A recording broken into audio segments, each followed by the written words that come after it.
Hello everyone. Before we start, make sure to like and subscribe to the channel, and leave a comment with where you're from and what time you're watching. That way, YouTube will keep showing you stories just like this one. Now, let's begin. 2 months ago, I was still the kind of person who'd wake up at 4 a.m. on a Saturday just to catch sunrise from a mountain peak. I'd been hiking solo for about 6 years at that point, ever since my divorce left me with weekends to fill and a desperate need to clear my head. I worked as a pharmacy technician in Denver, spending 40 hours a week counting pills and dealing with insurance companies, so those weekend escapes into the Rockies kept me sane. That particular morning in early June started like hundreds of others. Protein bar breakfast in my Subaru Outback, checking my gear twice, and scrolling through all trails to pick my route. I settled on Copper Ridge Trail, a lesser-known path about 2 hours west of the city that promised decent elevation gain and, more importantly, solitude. The trailhead parking area only had 2 other vehicles when I arrived around 6:30 a.m. A beat-up Ford pickup with hunting stickers and a newer Toyota 4Runner with bike racks. Perfect, I thought, zipping up my pack and doing one last check of my supplies. I always carried these small orange ribbon markers in my pack, a habit I'd developed after getting turned around on an overgrown trail in Montana years earlier. Every 100 yards or so, especially at confusing junctions or where the trail got faint, I'd tie one around a branch at eye level. Some hardcore hikers probably think it's cheating or ruins the wilderness experience, but those little ribbons had saved me from spending unnecessary hours backtracking more than once. The morning air had that sharp, pine-scented quality that made every breath feel like it was cleaning out your lungs, and the trail started with a gentle incline through aspens that were just starting to fill out their summer green. About an hour into the hike, I reached the first real challenge, a section where the trail split into 3 different paths near a cluster of massive granite boulders. The main trail supposedly continued straight, but erosion and fallen trees had made all 3 options look equally legitimate. I tied one of my ribbons to a sturdy pine branch right at the fork, making sure it was visible from all angles, then took the middle path after checking my downloaded map. The trail got steeper here, switchbacking through dense forest where the morning sun barely penetrated the canopy.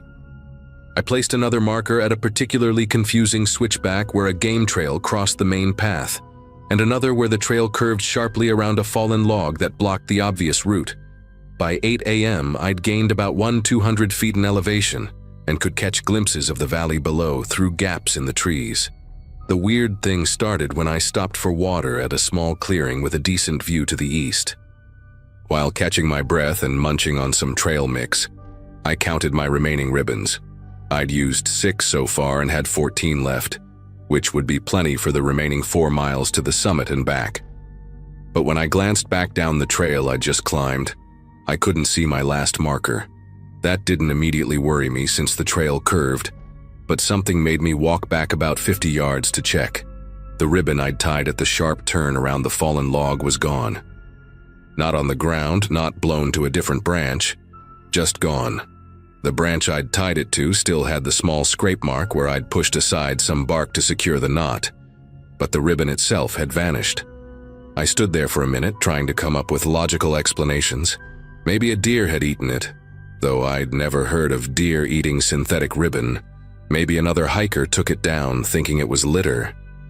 But the trail had been empty except for me all morning, and I hadn't heard anyone coming up behind me. The forest around me suddenly felt too quiet, that kind of stillness where you realize even the birds have stopped chirping. I told myself I was being paranoid and continued up the trail, but I started tying my ribbons with double knots and placing them more frequently. 20 minutes later, at the next switchback, I looked back again. This time I could clearly see where my previous marker should have been, a distinctive forked birch tree where I'd just tied a ribbon. Empty. The orange fabric was nowhere to be seen, and I knew for certain it had been there when I'd rounded the corner just minutes before.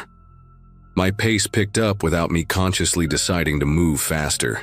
Every 50 yards now, I was tying a ribbon and looking back to check if the previous one was still there. They kept disappearing. Not all at once, but one by one. Always the one just out of sight, always removed cleanly without any remnants left behind. I started taking photos with my phone each time I placed a marker, partly for proof and partly because I was beginning to doubt my own memory. At 9:15 a.m., according to the timestamp on one photo, I tied a ribbon to a low juniper bush where the trail opened up to a rocky section. By 9:22 a.m., when I checked from the next rise, the juniper bush was bare. The rational part of my brain kept saying there had to be an explanation, but the primitive part, the part that had kept ancestors alive for thousands of years, was screaming at me to get out of there. The decision to turn back came when I reached a narrow section of trail that cut along a steep hillside, with thick brush on one side and a 30-foot drop on the other. It was the kind of spot where you had to watch your footing carefully, no room for error. I just finished tying a ribbon to a scraggly pine growing out of the rock face when I heard it, the distinct snap of a branch breaking somewhere in the brush above me. Not the random crack of deadfall or the light rustle of a small animal. This was deliberate, weight being placed wrong, like someone who'd misjudged a step. I stood completely still, heart hammering so hard I could hear it in my ears, scanning the dense undergrowth. Nothing moved, but I had the overwhelming sensation of being watched, that prickly feeling on the back of your neck that every human recognizes instinctively. That's when I decided to abandon the summit attempt and head back down immediately. Turning around on that narrow ledge took careful footwork, and that's when I made my mistake. My left boot caught on an exposed root I hadn't noticed, and suddenly I was falling sideways toward the drop. My pack shifted, throwing my balance completely off, and I went down hard, my right ankle rolling underneath me with a sickening pop. The pain shot up my leg like lightning, and I bit down on my own tongue to keep from screaming. I managed to grab onto the same scraggly pine where I'd tied my ribbon, pulling myself away from the edge, but when I tried to put weight on my ankle, it buckled immediately. I was hurt, alone, and at least 3 miles from my car with someone or something systematically removing my trail markers behind me. The ribbon I'd literally just tied to the pine tree was already gone, and I hadn't even heard anyone approach while I was falling. Crawling was my only option. I pulled myself forward using rocks and roots, dragging my useless right leg behind me. Every few yards I had to stop and listen, straining to hear footsteps or breathing over the sound of my own ragged gasps. The trail that had seemed so pleasant on the way up now felt endless and hostile. Loose rocks that I'd easily stepped over before now scraped my palms raw as I pulled myself across them. My phone showed 9:47 a.m. when I checked it with shaking fingers. I'd only made it about a quarter mile from where I'd fallen. At this rate, it would take me all day to reach the parking area, assuming whoever was out there didn't decide to do more than just remove ribbons.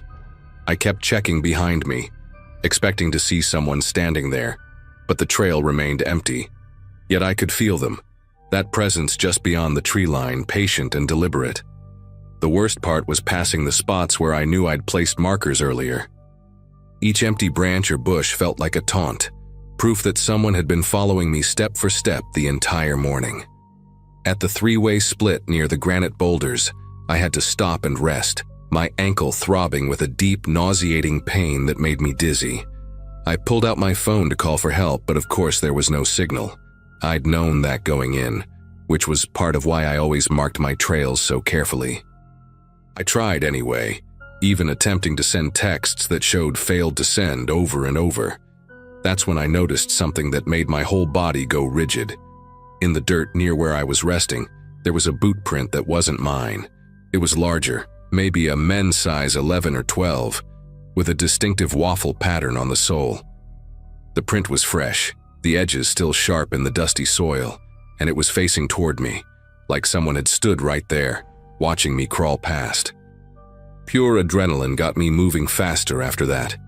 I half crawled, half scooted down the trail, using my good leg to push while my arms pulled me forward. The sun was getting higher, and sweat stung my eyes, but I didn't dare stop to rest again. Every sound made me whip my head around.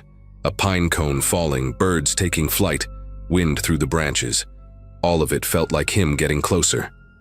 Around 11 a.m., I heard voices ahead and almost cried with relief. Two women with hiking poles rounded the corner, chatting about their weekend plans, and their faces went pale when they saw me. I must have looked insane, covered in dirt and blood, dragging myself along the ground. I gasped out something about falling and needing help, and they immediately sprang into action. One of them, a nurse named Beth, stabilized my ankle with a makeshift splint, while the other ran ahead to get cell service and call for help.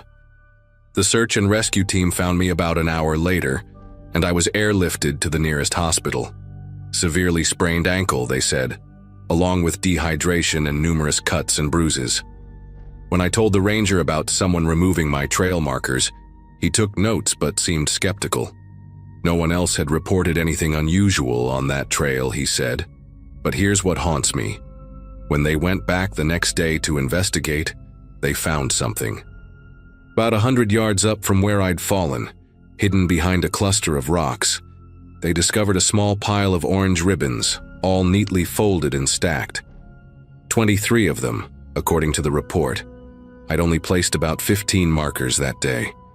The others must have been from previous hikers, collected over who knows how long. They never found who did it, and I never went hiking alone again. I still wake up sometimes thinking about those footprints facing my direction, wondering how long he'd been watching me crawl, and what he might have done if those two women hadn't shown up when they did.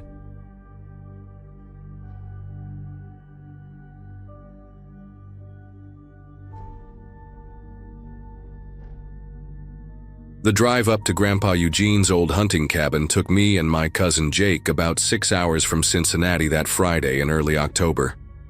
I was 28 then, working as an electrician downtown, and Jake had just turned 31, running his own landscaping business. We hadn't seen each other much since Grandpa passed away 14 months earlier, but when the family decided someone needed to tear down that rotting cabin before winter, we both volunteered. The place sat on 40 acres of wooded property up in the hills of eastern Kentucky, about an hour from the nearest town with a gas station. Grandpa had built it himself in 1973, using timber from the property and whatever materials he could haul up that winding dirt road. I spent maybe a dozen weekends there as a kid, learning to track deer and clean fish, listening to his stories about the old days while the wood stove crackled and popped. Jake brought his work truck loaded with sledgehammers, crowbars, and a chainsaw, while I hauled up a trailer to carry away the salvageable lumber. The cabin looked worse than I remembered. The roof had partially caved in last winter, and vines had crawled up through the broken windows, wrapping around the support beams like green fingers. We started with the easy stuff, ripping out the old furniture and appliances, tossing everything into a burn pile we'd deal with later. Around 3 in the afternoon, we began attacking the floorboards with crowbars, planning to work our way down to the foundation. The wood came up easier than expected, most of it soft with rot and termite damage. That's when Jake's crowbar hit something that made a strange scraping sound. Not wood against nail, but metal against something else entirely. We cleared away more boards, and underneath the floor joists, right where the kitchen used to be, we found a metal box about the size of a shoebox, wrapped in what looked like oilcloth. Jake reached down to grab it, but I noticed something else. The dirt around the box had been disturbed, and there were these white fragments mixed in with the soil. I grabbed one, thinking it might be a piece of broken pipe or maybe old ceramic. But when I held it up to the fading afternoon light coming through the collapsed roof, I could see the porous texture, the slight curve. Jake saw my face change and asked what was wrong. I told him these weren't pipes or pottery shards. They were bones, and from the size and shape they looked human, maybe pieces of ribs or fingers, I couldn't tell for sure. Jake wanted to call the police right away, but we had no cell service up there, and the nearest landline was at the Garrison family's farm, about 12 miles back down the mountain. We decided to keep working until dark, then drive down to make the call. But as we pulled up more floorboards, we found more bones scattered throughout the foundation. Not a complete skeleton, just fragments here and there, like someone had deliberately spread them out. The metal box sat on the tailgate of Jake's truck, still wrapped in that oilcloth. Neither of us wanted to open it.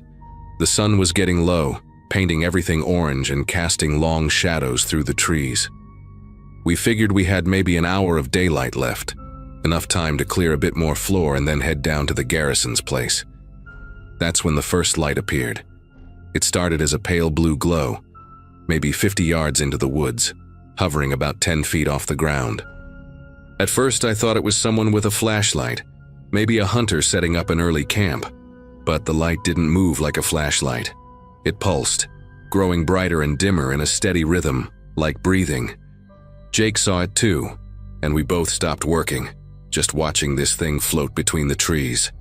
Then another one appeared further back, this one more greenish, doing the same pulsing motion.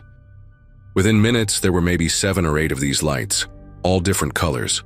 Blue, green, yellow, even a deep purple one that hurt to look at directly. They weren't making any sound, just floating there, pulsing in and out. Jake grabbed his phone to try recording them, but the screen kept glitching out, showing nothing but static whenever he pointed it toward the lights. The temperature dropped suddenly. I could see my breath even though it had been almost 60 degrees all day. The lights started moving then, not toward us exactly, but in a slow circle around the cabin, maintaining that same distance, like they were examining us, or the cabin itself. I noticed our truck's radios had turned on by themselves, both scanning through stations but picking up nothing except this low humming sound that made my teeth ache. We didn't talk, didn't move, just stood there in what was left of Grandpa's cabin, watching these impossible lights circle us like predators sizing up prey. Then we heard it. Footsteps above us, heavy and deliberate, like someone in work boots walking across a floor. Except there was no second floor anymore. It had collapsed years ago. The footsteps moved from one end of the cabin to the other, and bits of dust and old insulation fell through the gaps in what remained of the ceiling. Each step made a distinct creaking sound, as if someone was walking on solid floorboards that simply weren't there. Jake whispered that we should run for the trucks, but I couldn't move. My legs felt like they were made of concrete. The metal box on the tailgate started rattling, shaking violently against the truck bed, even though there was no wind. That oilcloth wrapping began to unravel on its own, peeling away in strips. Through the gloom, I could see the box was made of copper, green with age, and it had symbols carved into it. Not letters or anything I recognized, but these intricate patterns that seemed to shift and change when I wasn't looking directly at them. The footsteps stopped directly above us. In the silence that followed, we could hear something else. A wet, rhythmic sound, like someone trying to breathe through liquid. The lights in the woods had stopped circling and were now perfectly still, all focused on the cabin, their combined glow casting everything in this sickly, shifting rainbow of colors. Jake finally broke out of his paralysis and grabbed my arm, pulling me toward his truck. But as we moved, the bones we'd found earlier started vibrating in the dirt, rattling against each other like wind chimes made of calcium. Some of them began rolling toward the center of the foundation, gathering in a pile directly below where the footsteps had stopped. The copper box flew open with a metallic shriek, and inside was a small leather journal and what looked like a human tooth. But the tooth was wrong, too long with multiple roots that twisted together like a braid. Jake managed to get us to his truck, and we both scrambled inside. He turned the key, but the engine just made this grinding noise, like metal scraping against stone. The dashboard lights flickered on and off, and the radio kept cycling through that same humming frequency. Through the windshield, we watched as something began forming above the cabin ruins. Not solid, but like heat shimmer in reverse, pulling the colored light from the woods into a vaguely human shape. It must have been 12 feet tall, with arms that hung down past where its knees should be. The thing had no face, just a smooth surface where features should be, but somehow I knew it was looking at us. The leather journal from the copper box suddenly flew through the air and landed on the hood of Jake's truck, pages flipping wildly even though we were inside with the windows rolled up. I grabbed the journal through the driver's side window while Jake kept trying to start the truck. The pages were filled with Grandpa Eugene's handwriting, but the words didn't make sense at first. They were in English, but arranged in patterns that hurt to read, like my brain couldn't process the sentences properly. One page had a date, August 1974, a year after he built the cabin. The entry talked about finding something in the ground while digging the well, something that wore the mountain's first face and remembered when the stars were arranged differently. He wrote about making a deal, about feeding it bone meal from the butcher shop in town every full moon to keep it sleeping. The last entry was from 3 weeks before he died. Can't make the drive anymore. It's waking up. God forgive me for what I've brought here. Whoever finds this, burn everything and salt the earth. Don't let it remember what it was. The moment I read those words aloud, everything stopped. The lights in the woods blinked out simultaneously, plunging us into complete darkness except for the weak dome light in the truck. The tall figure above the cabin began to collapse in on itself, folding and contracting until it was just a dark mass hovering over the bone pile. Jake's truck suddenly roared to life, headlights blazing. Without discussing it, we both knew what to do. I jumped out and grabbed the gas can from my truck, while Jake found the road flares in his emergency kit.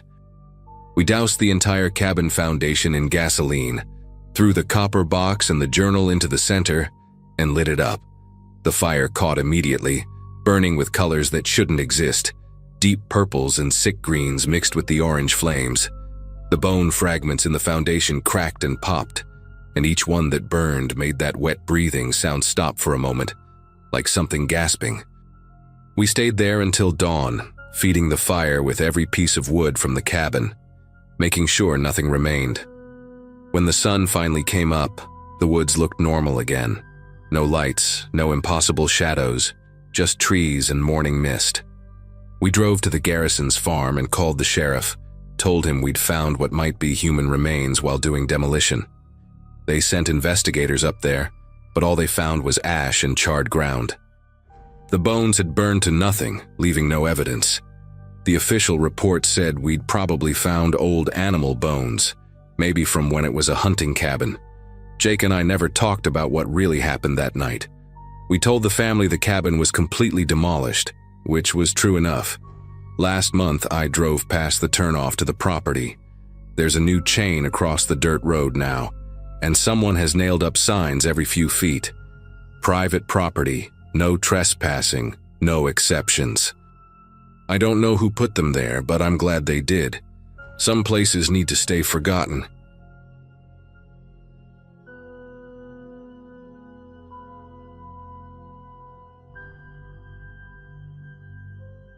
I was 23 that August, fresh out of college with a forestry degree and absolutely determined to prove I could handle the backcountry solo.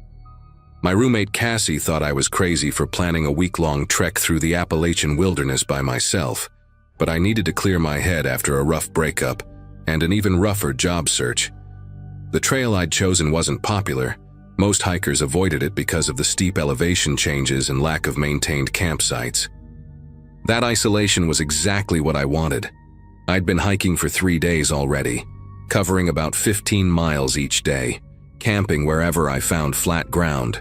The forest was thick with old-growth pine and oak, and I hadn't seen another human since the parking area, where I'd left my beat-up Jeep Cherokee. The first fence appeared around noon on that 4th day, maybe 8 miles from where I'd started that morning. At first I thought it was just debris caught in the trees. You see all kinds of trash in the woods, unfortunately. But when I got closer, I realized someone had deliberately stretched rough twine between 2 massive oak trees, creating a barrier about chest-high across the trail. Hanging from the twine were small bundles of what looked like chicken bones, bleached white from the sun, and tied together with more twine into little crosses and triangles. Each bundle was spaced exactly the same distance apart, maybe a foot between them, and they clinked together in the breeze, making this hollow musical sound that made the hair on my arms stand up. The whole thing stretched for maybe 20 feet before disappearing into the underbrush on either side of the trail. I ducked under it, trying not to disturb the bones, and kept hiking, but I couldn't stop thinking about how precisely those bundles had been arranged. 20 minutes later, I found another one. This fence was different though. The bones were larger, maybe from deer or wild boar, and someone had carved symbols into them. Not letters or anything I recognized, Just these deep grooves forming spirals and zigzag patterns that must have taken hours to create. The twine here was newer, still rough and hairy, probably hemp or jute, and it was wrapped around the trees so many times it had cut grooves into the bark. What really got me was the smell. This thick, oily stench like rotting meat mixed with pine sap that hung in the air around the whole construction. I pulled my shirt up over my nose and hurried past, but I could taste it in the back of my throat for the next mile.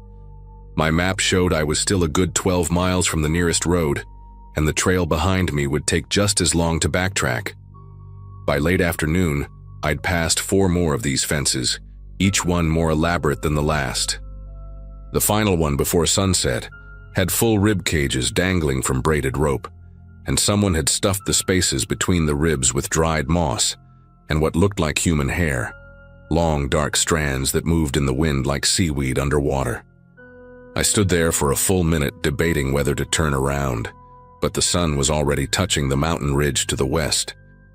Setting up camp near these things wasn't an option, but I remembered from my map that there was an old ranger station about 2 miles ahead, marked as abandoned but still standing as of the last survey in 2018.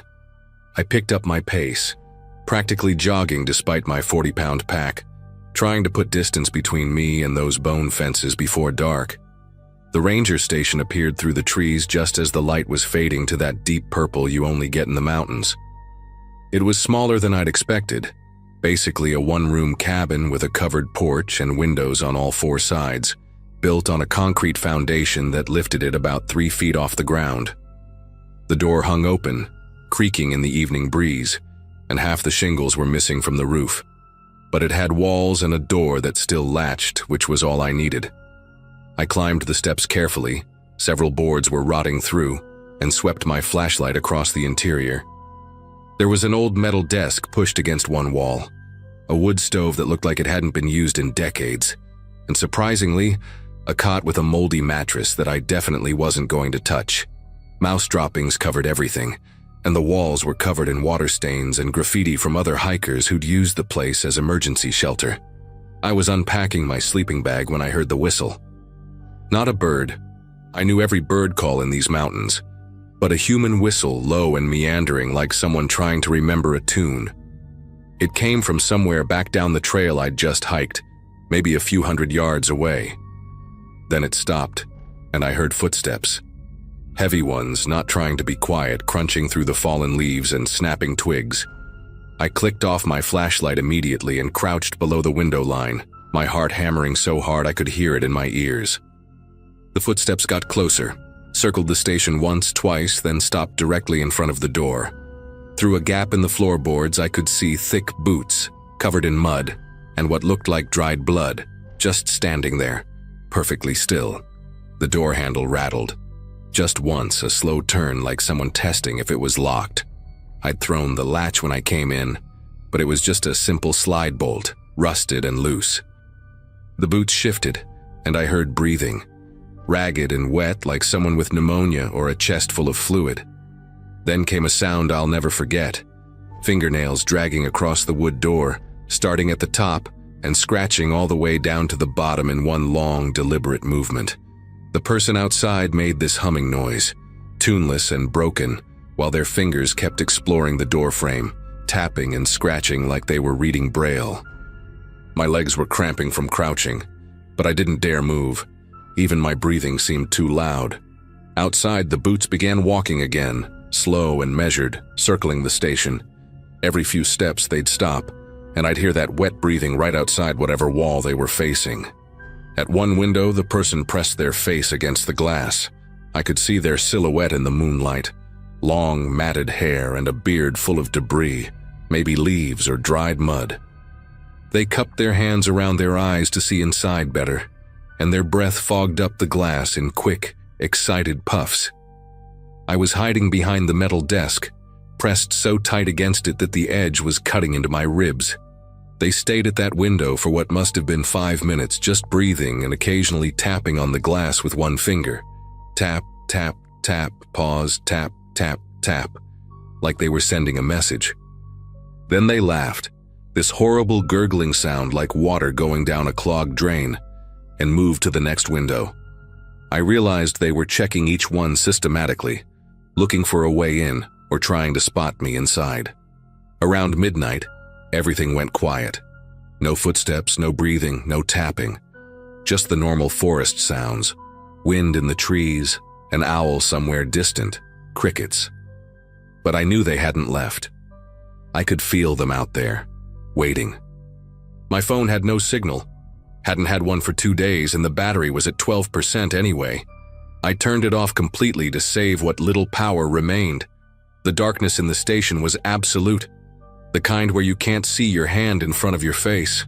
I sat there behind the desk, my knife in one hand and bear spray in the other, fighting to stay awake. Every time my eyes started to close, I'd hear something. A stick breaking, a rustle in the leaves, that wet breathing starting up again somewhere close. At some point, I heard them on the roof, footsteps creaking across the remaining shingles, and dirt and debris rained down through the gaps in the ceiling. The worst part came around 3 in the morning. They started talking. Not to me, but to themselves, in this conversational tone like they were having a normal discussion with someone who wasn't there. Their voice was hoarse and broken, switching between barely audible whispers and sudden, sharp exclamations.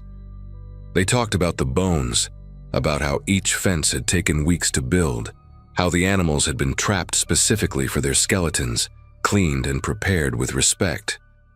They mentioned other hikers by description. A woman with a red backpack from last spring, a couple with a dog from 2 winters ago. They knew exactly how many steps it was between each fence, how many hours it took to walk from the parking area to this station. Then they said something that made my whole body go cold. They described my tent, the blue and gray one I'd pitched the last 3 nights, mentioned the freeze-dried pad thai I'd eaten for dinner 2 days ago, the creek where I'd filtered water yesterday morning. They'd been watching me since I started the trail. The talking continued for another hour, getting more agitated and louder. They started pounding on the walls with what sounded like a stick or maybe a bone, rhythmic banging that echoed through the small station. Between the banging, they'd press their mouth against the gaps in the wall and make these animal sounds, growling, chittering like a squirrel, screaming like a rabbit caught by a predator.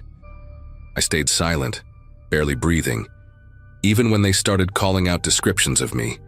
My green jacket, my brown ponytail, the scar on my left hand from a childhood accident. They knew which way I favored when I walked because of an old ankle injury. They knew I stopped to rest every 2 hours. They knew I talked to myself when I got nervous, little encouraging phrases I thought no one could hear. The violation of it, the realization that every moment I'd thought I was alone had been observed, made me want to vomit. Just before dawn, maybe 5:30 when the sky was starting to lighten to gray, everything stopped. The sudden silence was almost worse than the noise. I waited, muscles screaming from being locked in the same position for hours, counting to 100, then 200, then 500. Finally, I risked looking out the window. The forest looked empty, normal, morning mist rising from the ground. But on the door, carved deep into the wood with something sharp, were fresh words. "See you next season." I waited another full hour until the sun was completely up, then grabbed my pack and ran. Not hiked, ran, stumbling and sliding down the trail toward the road. I didn't stop for water, didn't stop to rest, just ran the entire 12 miles until I hit pavement and flagged down the first car I saw. A park service vehicle, thankfully. The ranger didn't believe me at first until I showed him the photos I'd managed to take of the bone fences with my phone. They sent a team up there that afternoon, but whoever it was had vanished. They found the fences, found the carvings on the door, found boot prints and evidence someone had been living rough in the area for years, but never found the person.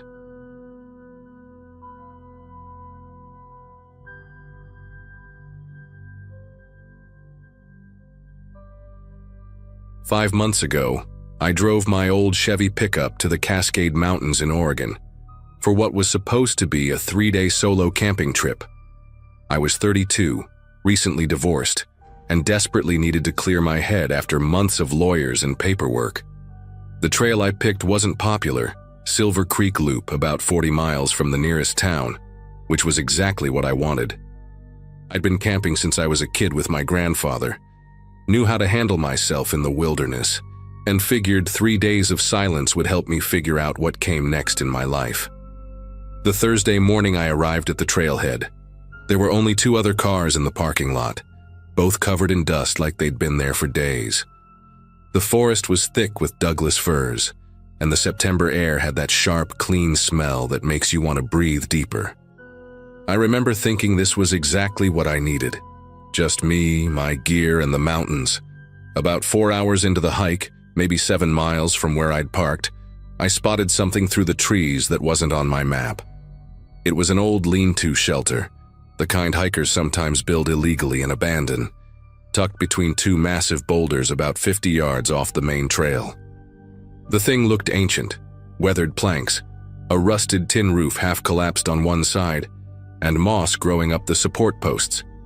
But what made me stop and stare was the message spray-painted across the largest plank in faded red letters. "Do not sleep here after dark. He watches." The words had probably been there for years, the paint cracking and peeling, but still readable enough to make the hair on my arms stand up. I walked closer, curious despite the warning, and found more writing inside. Dozens of names and dates carved into the wood, some going back to the 80s. The newest one I could find was from 2017, just a name. Kevin Fuller, with what looked like tally marks next to it, 23 of them carved deep into the beam. I set up camp about 300 yards from the shelter, far enough that I couldn't see it through the trees, but close enough that I kept thinking about it. The spot I chose was perfect. A flat clearing near a stream, surrounded by tall pines that would block the wind. As I pitched my tent, a bright orange North Face 2-person that I'd bought for trips with my ex-wife, I couldn't stop glancing toward where I knew the shelter was. The rational part of my brain kept saying it was just some hiker's idea of a prank. Maybe someone trying to keep a good shelter to themselves by scaring others away. But there was something about those tally marks that bothered me. Were they days, nights, something else?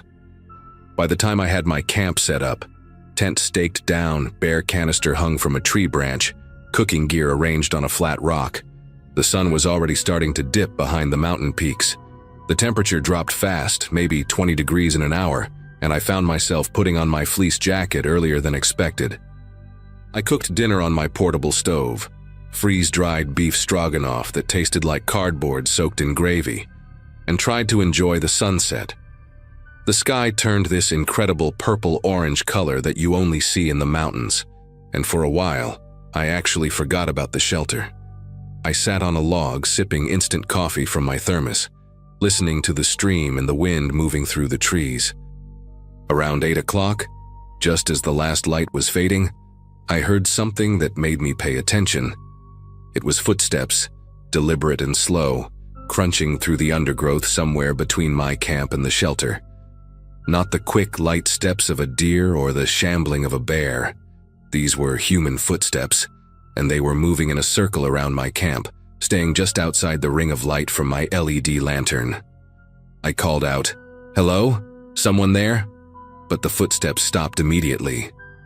I waited, straining to hear over my own heartbeat, but there was nothing except the sound of the stream and the occasional crack of a branch in the distance. I sat there for maybe 20 minutes, barely moving, just listening. Every small sound made my muscles tense. A pine cone falling, the wind rustling leaves, my own sleeping bag shifting in the tent behind me. Then the footsteps started again, this time on the opposite side of my camp, still maintaining that same careful distance. Whoever it was knew exactly how far the light reached and stayed just beyond it. I grabbed my flashlight, one of those heavy mag lights that doubles as a weapon if needed, and swept the beam through the trees. Nothing. Just dark trunks and shadows that seemed to move when the light hit them. The footsteps stopped again the moment my flashlight turned on. I kept the beam moving, checking every gap between the trees, every bush that was big enough to hide someone. My mouth was completely dry, and I realized I'd been breathing through it shallow and quick. The logical thing would have been to pack up and hike out, but it was pitch black now. The trail was rough even in daylight. and I kept telling myself I was overreacting. Probably just another hiker, maybe someone who was socially awkward or didn't want to interact. Mountain people could be strange sometimes. I decided to act normal, like I wasn't bothered, hoping whoever it was would just move on. I cleaned up my cooking gear, making more noise than necessary, even humming some old Springsteen song my dad used to play on road trips. But the whole time, I could feel eyes on me. That primitive sensation that makes the small hairs on your neck stand straight up. When I finally crawled into my tent around 9:30, I made sure to zip it up tight and kept the mag light right next to my sleeping bag. I lay there in the dark, fully dressed except for my boots, listening to every sound outside. For about an hour, everything was quiet except for the normal forest noises. An owl somewhere up the mountain, the stream gurgling, wind through the branches. Then, around 10:30, I heard the zipper on my backpack being pulled. The pack was leaning against a tree about 10 feet from my tent, and the sound was unmistakable. That specific metallic whisper of a zipper moving slowly, tooth by tooth. I grabbed the flashlight and unzipped my tent as quietly as I could, then burst out, shining the light toward my pack. Again, nothing. But my backpack was open, and my stuff was pulled out and arranged in a perfect line on the ground. Water bottles, first aid kit, rope, everything laid out like someone was taking inventory. I started throwing everything back into my pack, my fingers fumbling with the straps and zippers. The beam from my flashlight kept jumping around as I worked, creating crazy shadows that made everything worse. That's when I noticed my map was missing, the topographical one I'd been using to navigate the trail. I always kept it in the side pocket of my pack, folded the exact same way, but it was gone. I searched through everything twice, even checked inside my tent, but it wasn't there. Someone had taken it, which meant they wanted me to stay lost, or at least confused about my location. I stood there in the dark, trying to think clearly while every instinct screamed at me to run. The trail back to my truck was 7 miles of rough terrain, impossible to navigate safely without light, and now without my map, I'd be gambling on my memory. I decided to stay put until dawn, but I wasn't going to sleep. I dragged my pack inside the tent, put my knife, a 6-inch fixed blade I used for camping tasks, on my chest, and sat up with my back against my rolled-up sleeping pad, flashlight in one hand, watching the thin nylon walls of my tent, like they could actually protect me from whatever was out there. For the next 2 hours, whoever it was played games with me.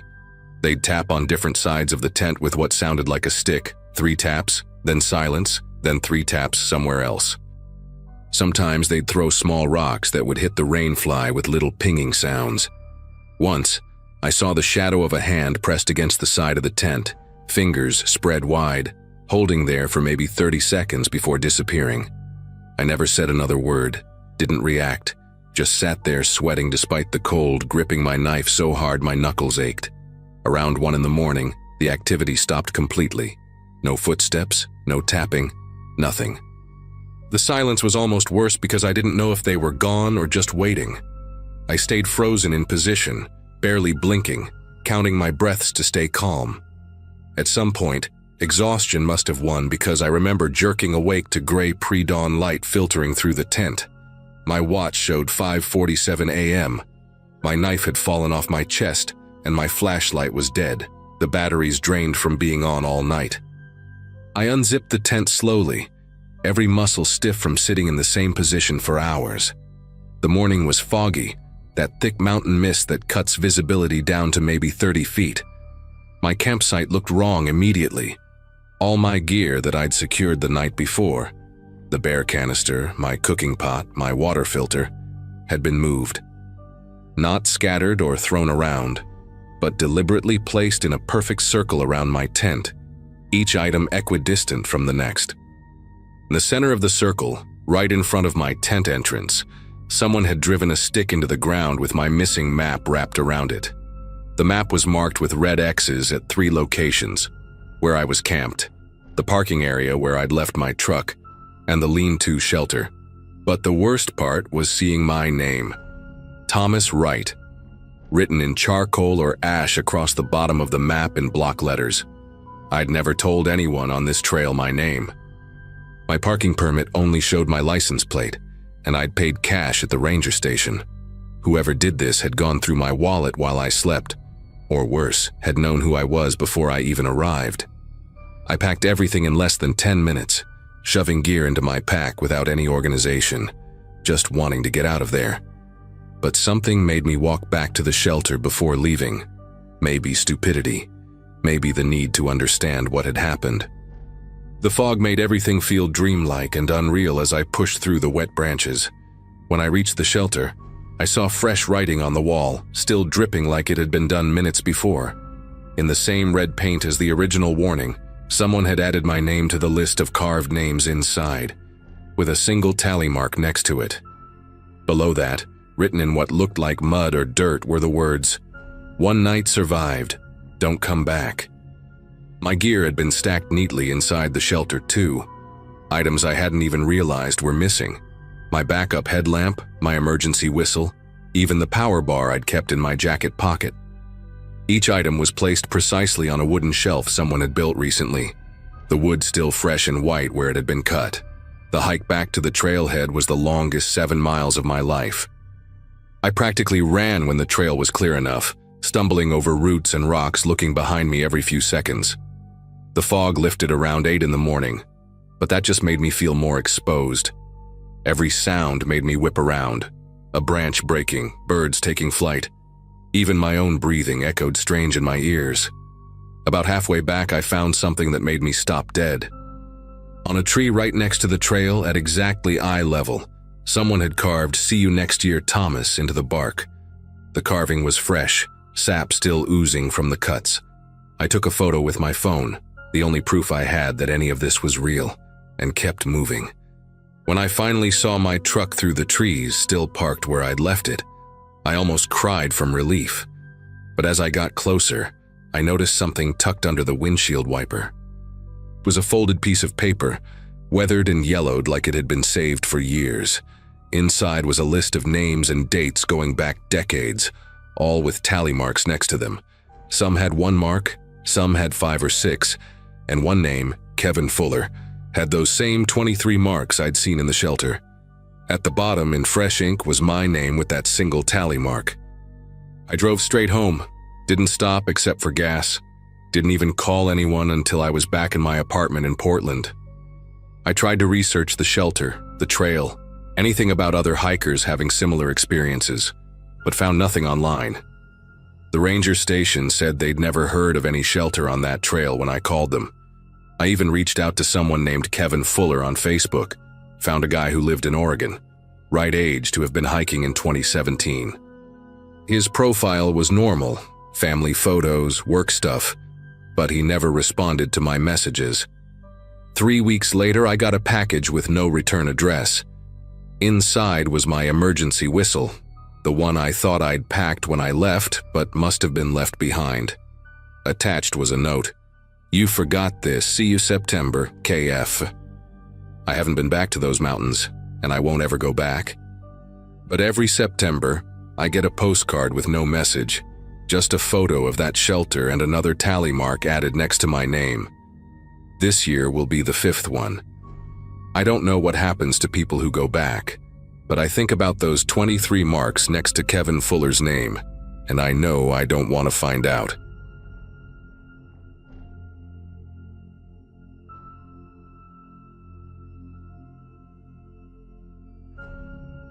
Last February, I found myself driving up a winding mountain road in Northern California, heading to my cousin Nathan's cabin to watch his German Shepherd Duke for 2 weeks while he and his wife went on their anniversary cruise.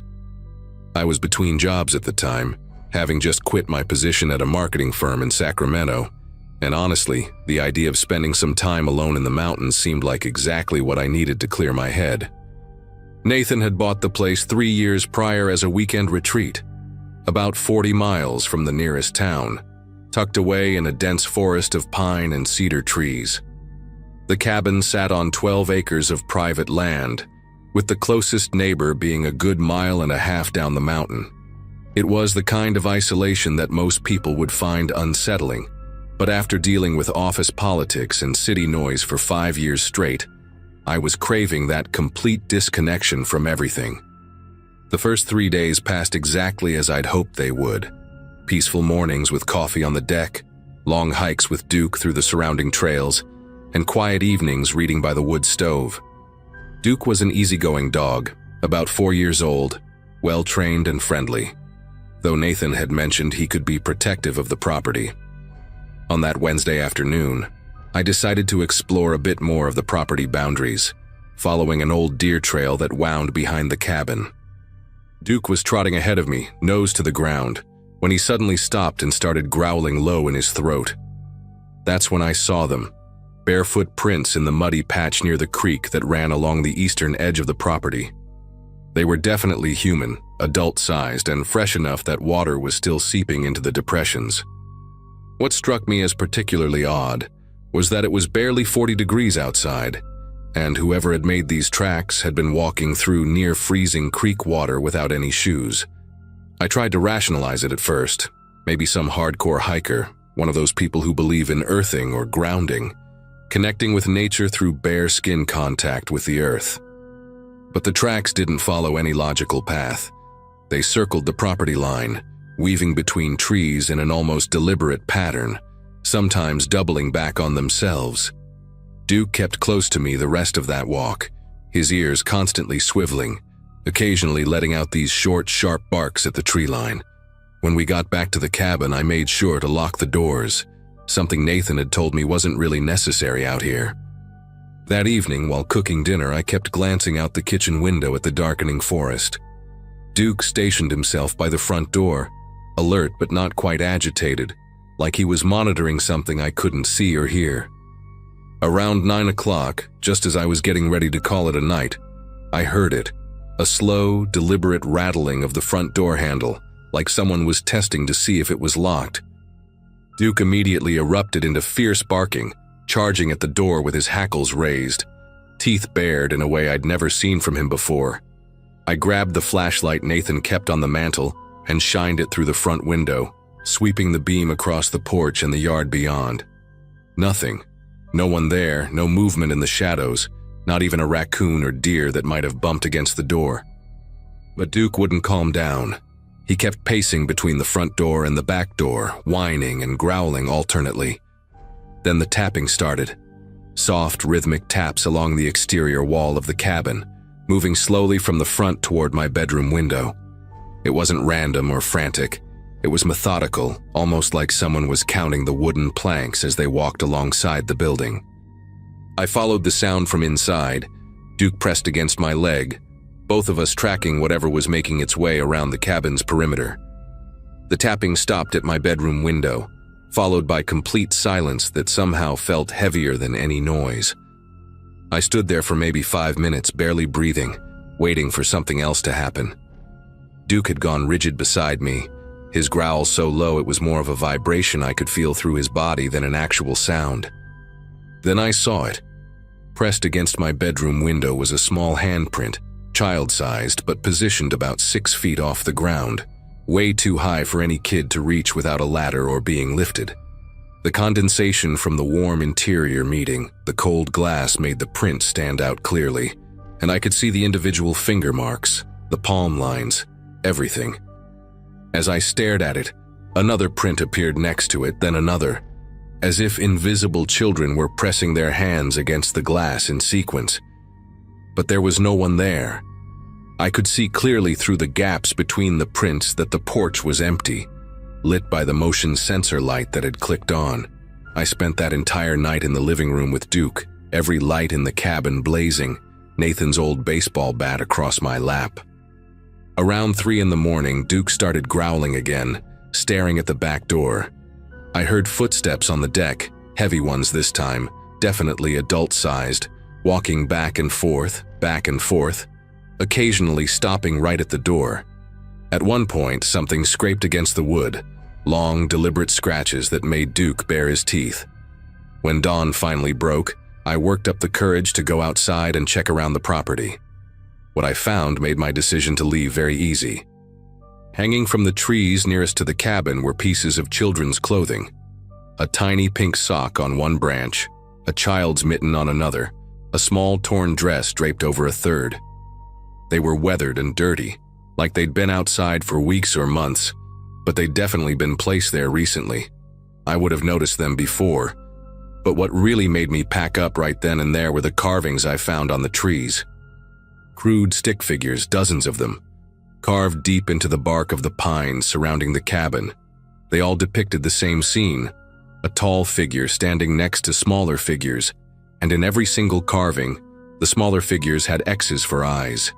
Dead children. That's what someone had spent time meticulously carving into tree after tree. Some of the carvings looked fresh, the exposed wood still pale and oozing sap, while others seemed older, darkened with age.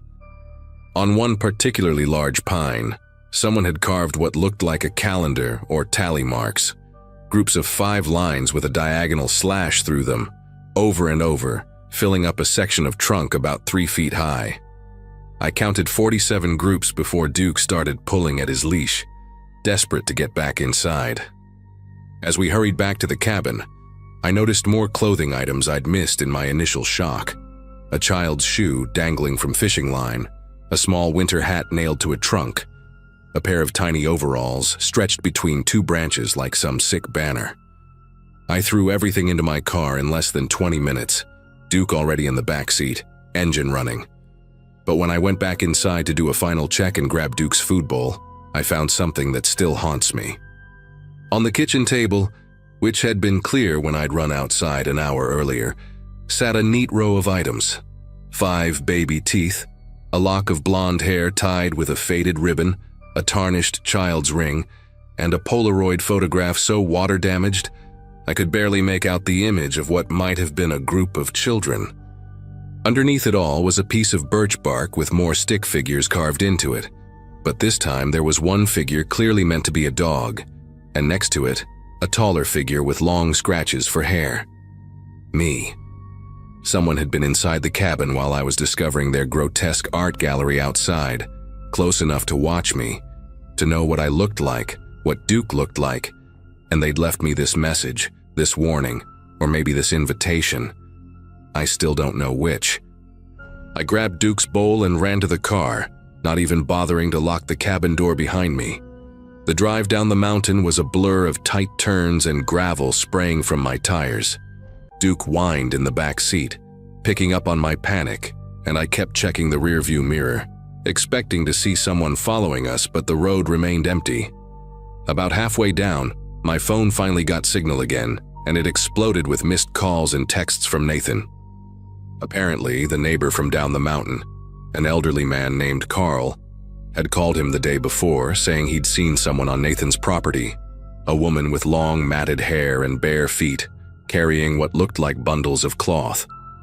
Carl had tried to approach her to ask if she needed help, thinking maybe she was lost or in trouble, but she'd run off into the forest, moving faster than seemed possible for someone navigating those woods barefoot. Nathan had been trying to reach me ever since to warn me, but of course there's no cell service at the cabin.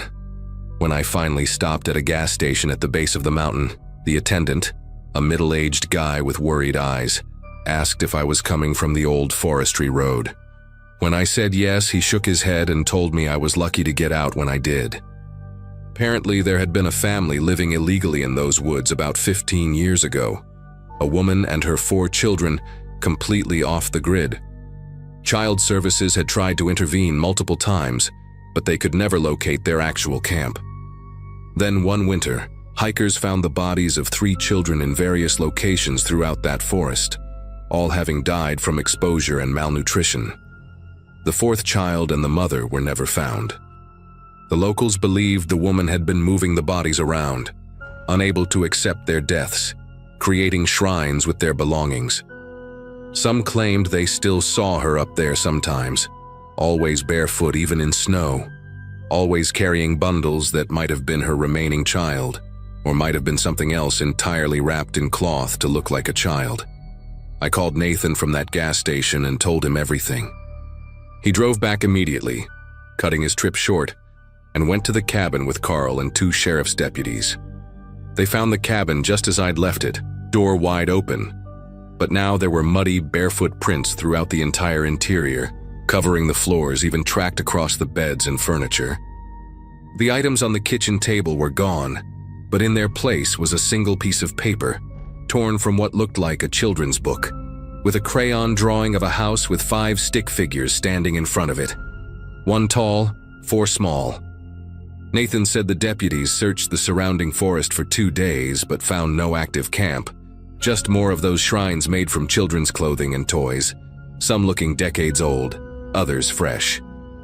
They did find something else though, a shallow cave about a quarter mile from the cabin, filled with hundreds of those bark carvings, all depicting the same scene of the tall figure with the smaller figures. And in the back of the cave, wrapped in moldy blankets, were objects that the forensics team later confirmed belonged to the 3 children found dead all those years ago. Nathan sold the cabin 2 months later to some developer from Los Angeles who plans to tear it down and build something new. He never told the buyer about what happened, and honestly, I don't blame him. Sometimes I still dream about those handprints on my bedroom window, appearing one by one against the glass too high for any child to reach.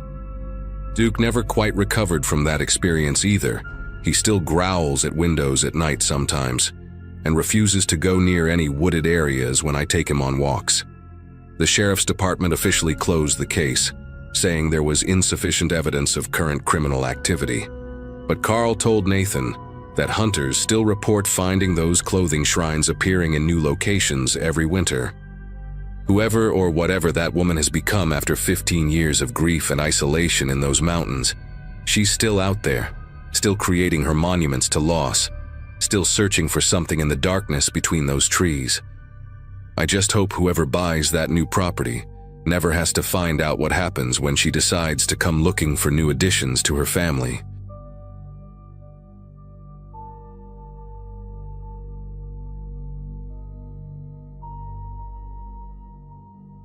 I'd been freelancing as a graphic designer for about 2 years when everything fell apart in early 2022.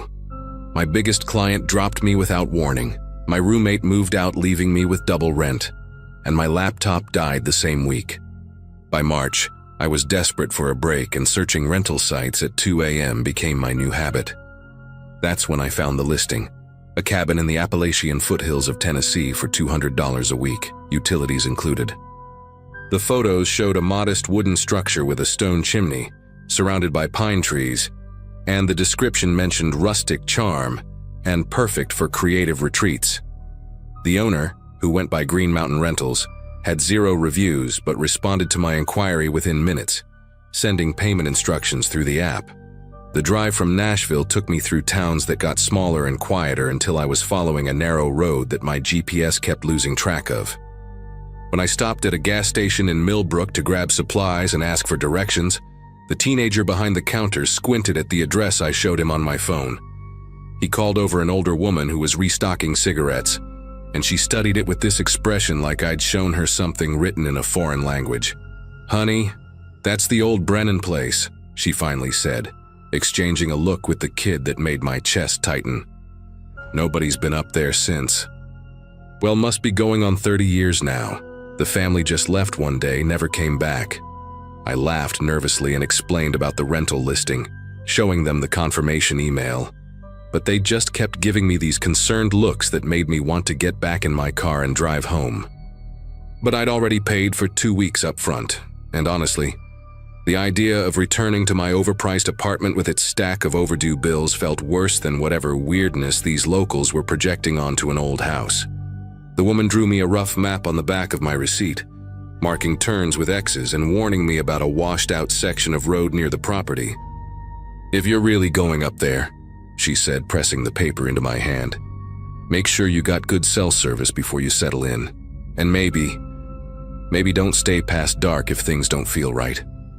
The kid nodded along, adding that his uncle used to hunt those woods but stopped going after he kept finding fresh campfire remains, even though nobody ever saw other hunters or hikers in the area.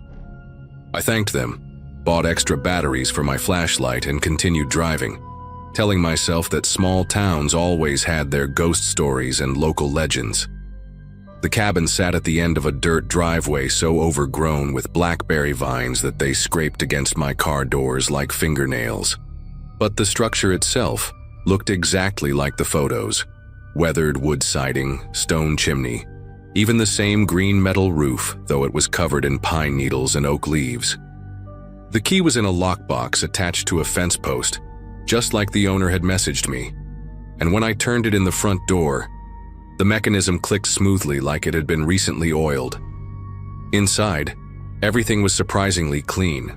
No dust, no cobwebs, just the stale smell of a place that hadn't been aired out in a while. The furniture looked frozen in time, lots of heavy wooden pieces and a plaid couch that screamed 1990s, but someone had definitely prepared it for a renter. Fresh sheets on the bed, new soap in the bathroom, even a welcome basket on the kitchen counter with instant coffee and packaged cookies. I spent the afternoon unpacking and setting up my workspace near the window that overlooked the woods. The internet connection was actually decent, which surprised me given how remote the place was, and I managed to get some design work done before the sun started setting. Around 7 p.m., as I was heating up a can of soup on the old electric stove, I noticed something that made me pause. The inside of the front door had a padlock latch that hadn't been there when I'd arrived. I was certain of it, because I'd propped the door open earlier to air out the musty smell. The metal looked brand new, still had that hardware store shine to it, and the screws in the wood frame were so fresh I could smell the disturbed pine. I walked around checking the windows and found similar latches on all of them, each with a shiny padlock hanging open, keys still in them. The weird part was they were all installed to lock from the inside, like they were meant to keep something out rather than trap someone in. I tried calling the rental owner through the app, but my messages weren't going through. They just sat there with that pending status even though I had 3 bars of service. The rational part of my brain kept saying there had to be an explanation. Maybe the owner had been doing security upgrades and forgot to mention it. Maybe I just hadn't noticed the latches earlier because I was tired from the drive. But as darkness settled over the cabin, completely erasing any trace of the outside world beyond the windows, I started hearing something that definitely wasn't in any rental listing. It was a voice, muffled and distant, like someone talking through layers of insulation. At first I thought it might be a radio or TV from a neighboring property, but the nearest cabin was at least 2 miles away according to the gas station lady's map. The sound was coming from below, somewhere under the floorboards, and it had the rhythm of a conversation. Pauses, responses, sometimes what sounded like quiet laughter. I got down on my knees in the living room, pressing my ear against the worn hardwood, and the voices became clearer, though still impossible to make out actual words. There were at least 3 distinct tones. One higher, almost melodic, another deeper and monotonous, and a third that would interrupt with short bursts like it was agreeing or disagreeing. The floorboards were cold against my cheek, way colder than they should have been given the mild spring weather, and they had this subtle vibration like when you put your hand on a washing machine during the spin cycle. I followed the sounds toward the kitchen, crawling on all 4s, probably looking insane if anyone could see me, until I reached a section where the boards had a different pattern, newer looking, with tighter grain and darker stain. When I knocked on them, they sounded hollow, and the voices stopped immediately, just cut off mid-conversation like someone had hit a mute button. The silence that followed was worse than the voices. It had weight to it, pressing against my eardrums, making me realize how alone I was out here with no neighbors, no witnesses, just miles of dark forest in every direction. I stood up slowly, my knees aching from the hard floor, and that's when I noticed the smell, earth and dampness and something else, something organic and wrong, seeping up through the gaps between the floorboards. My phone buzzed in my pocket and I grabbed it desperately, hoping for a message from anyone, but it was just a notification from the rental app. Your host has updated the house manual. When I opened it, there was a new section that hadn't been there before, written in red text. Please ensure all interior locks are secured before midnight. This is for your safety. Do not attempt to access the root cellar. Previous guests who have ignored this instruction have forfeited their security deposit. I looked at my phone's clock, 9:47 p.m., just over 2 hours until midnight, and every instinct I had was screaming at me to grab my stuff and leave immediately. But when I went to the front door, my car keys weren't where I'd left them on the hook. They weren't in my jacket, my purse, or anywhere else I could have put them. The windows wouldn't budge either, like they'd been painted shut years ago even though I'd opened one earlier to let in fresh air. The voices under the floor started up again, louder this time, and now I could hear footsteps, multiple sets, pacing back and forth in what had to be a room or cellar directly beneath where I stood. One set of steps had this weird dragging quality, like someone pulling a bad leg, and it would stop periodically right under wherever I was standing, as if the person was looking up at me through the floor. At 11:15, things escalated in a way that still makes me nauseous to remember. The padlocks on the windows started closing on their own, one by one, the metallic clicks echoing through the cabin like countdown timers. I watched the one in the kitchen swing shut by itself, the key turning and then falling out onto the floor with a tiny ping. When I rushed to grab it, the metal was so cold it burned my fingers, and I dropped it immediately. The smell from below got stronger, like wet soil mixed with something chemical. Maybe formaldehyde. And the voices changed from conversation to what sounded like chanting, repetitive phrases in a rhythm that made my teeth ache. My phone screen kept flickering, showing me that rental app notification over and over even when I tried to close it, and each time the red text seemed larger, more insistent. Secure the locks. Do not access the root cellar. The last padlock clicked shut at 11:58, the one on the front door, and I actually heard myself whimper as I watched it happen. The chanting below reached a crescendo, and then stopped entirely, replaced by a sound that I can only describe as breathing, deep, synchronized breathing from multiple sources, like a room full of people all inhaling and exhaling in perfect unison. The floorboards began to creak and shift, and through the gaps I saw flickering light, orange and unstable like candle flames. Then came the knocking, not from the door or windows, but from underneath, systematic and patient, moving from one section of floor to the next like someone checking for weak spots. Each knock made the newer section of floorboards in the kitchen bounce slightly, and I realized with absolute clarity that whatever was down there had been trying to come up, had probably been trying for years, and the locks weren't to keep me safe from something outside. At exactly midnight, everything stopped. The breathing, the light from below, the smell, all of it just vanished like someone had flipped a switch. My phone worked normally again, my car keys were sitting on the kitchen counter where I'd apparently left them, and the padlocks hung open on their latches like they'd never been closed. I didn't even pack my stuff, just grabbed my keys and ran to my car, driving those dark mountain roads way too fast while checking my mirrors constantly. When I finally got cell service again near Millbrook, I had 17 missed calls from a number I didn't recognize. The voicemail was just static, but underneath it, I could hear that same synchronized breathing from the cabin.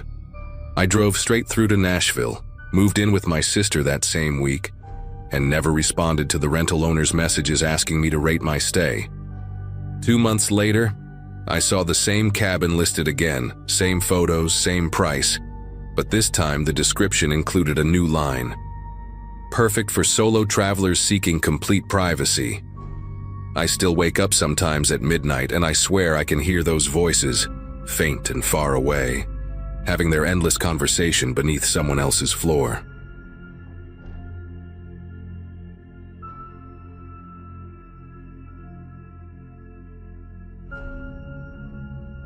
I was living in a small apartment with my girlfriend, Claire, back when this happened. We both worked long hours during the week, so weekends were usually our only chance to get away from the noise of the city. On that particular evening, we had decided to take a drive through the mountains just outside the county, the kind of back roads where cell service cut out and the air smelled sharp and cold once the sun dipped low. It wasn't a planned trip, more like one of those spontaneous drives where you roll the windows down and let the road take you somewhere quieter. The mountain pass we chose wasn't well traveled. The road was narrow and curved so sharply at some points that you had to honk before rounding a bend, just to warn any driver coming the opposite way. As the daylight thinned, everything around us seemed painted in a dull gray, the ridges of the mountains casting long shadows across the asphalt. Claire had her feet propped up on the dash, humming quietly to whatever song was faintly playing on the radio.